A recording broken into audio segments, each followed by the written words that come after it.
Hello guys, welcome back to my channel. तो आज हमने बनाए हैं मेवा के लड्डू, जो आप कभी भी खा सकते हो। सुबह को भी खा सकते हो और रात को भी खा सकते हो। तो इनको बनाना बहुत आसान है। तो चलिए इसकी रेसिपी शुरू करते हैं। तो सबसे पहले हमने लिए हैं कुछ तिल।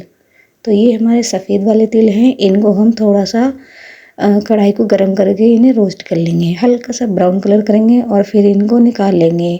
निकालने के बाद इसके डाल लेंगे, उसे ठंडा करेंगे। फिर डाली हमने मींग यानी कि खरबूजे की छिली हुई गिरी। तो इनको ऐसे ही नहीं भुना जाता है, इनको कढ़ाई में डाल के और ढक के भुना जाता है। जब इसमें आवाज़ आने लगे तभी आपको बंद करना है, नहीं तो आप जल जाओगे। जैसे ये पक जाती है, हल्की सी रोस्ट हो जाएगी, इनको भी निकाल लेंगे। अब लेंगे हम बेसन। तो बेसन हमने मोटा वाला लिया है, इसको भी हम अच्छे से रोस्ट करेंगे। बस इसका इतना भूनना है कि इसका कलर चेंज नहीं होना चाहिए, बस हल्की सी खुशबू आनी चाहिए। तो इसको भी हमने भून लिया है और एक चन्नी में डायरेक्ट बर्तन रख के छान लिया है। इसके बाद हमने लिया है आटा। आटे को भी हमने अच्छे से भून लिया है। तो आटा आपको इतना भूनना है कि उसमें से खुशबू आने लगे, ठीक है। हल्का सा रंग चेंज हो जाए और अब बहुत अच्छी सी खुशबू आने लगे, तभी आपको ये निकालना है और डायरेक्ट जल्दी जल्दी आपको छान के रखना है। तो हमारे दोनों आटे भून चुके हैं, यानी कि बेसन भी और आटा भी। इसको हम रख देंगे साइड में ठंडा होने के लिए। अब हमने लिया है घी। सबसे पहले लेंगे हम बादाम, फिर उनको भी अच्छे से रोस्ट करेंगे। बादाम हमें तब तक भूनने हैं जब तक कि बादाम में अच्छे से क्रैक ना आ जाए, यानी कि बीच में से टूट ना जाए।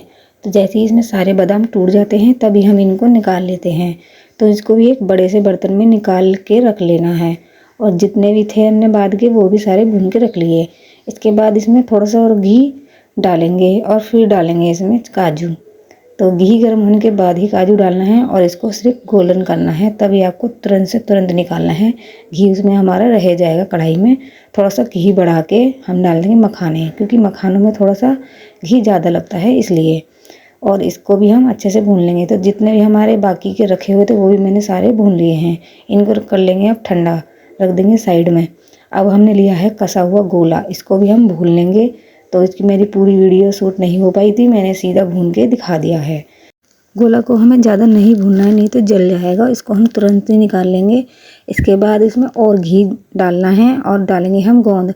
गोंद को भी अच्छे से रोस्ट कर लेंगे, क्योंकि इसमें भी ज़्यादा घी जाता है इसलिए। तो जितना भी रखा था हमने सारा भून के रख लिया है एक परात में। अब हमें इस गोंद को अच्छे से रोस्ट करना है, यानी कि इसे पीसना है। तो ये गर्म था इसलिए मैंने एक बर्तन लिया, उससे फोड़ लिया है।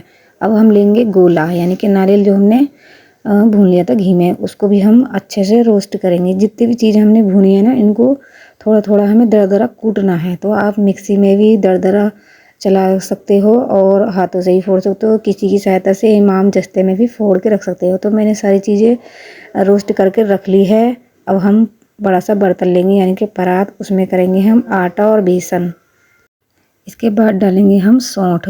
तो ये हमारी छोटी सी कटोरी सौंठ थी, इसलिए हमने इसमें डाल दी है।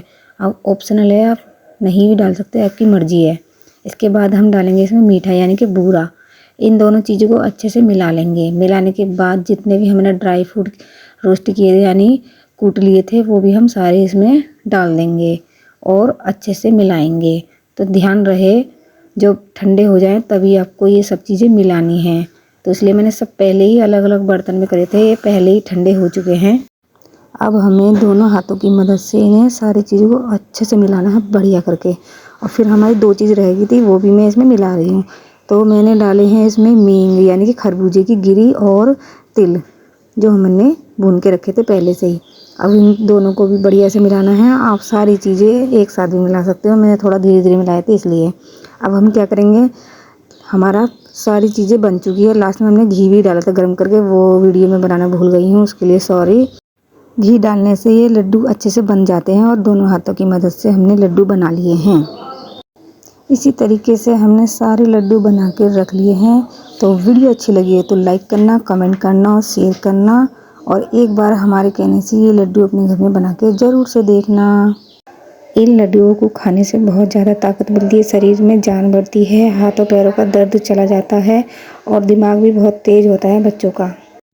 और लड्डू इतने टेस्टी बने थे ना, बच्चे क्या, बड़े बूढ़े भी इसे मांग मांग के खाएंगे लड्डुओं को।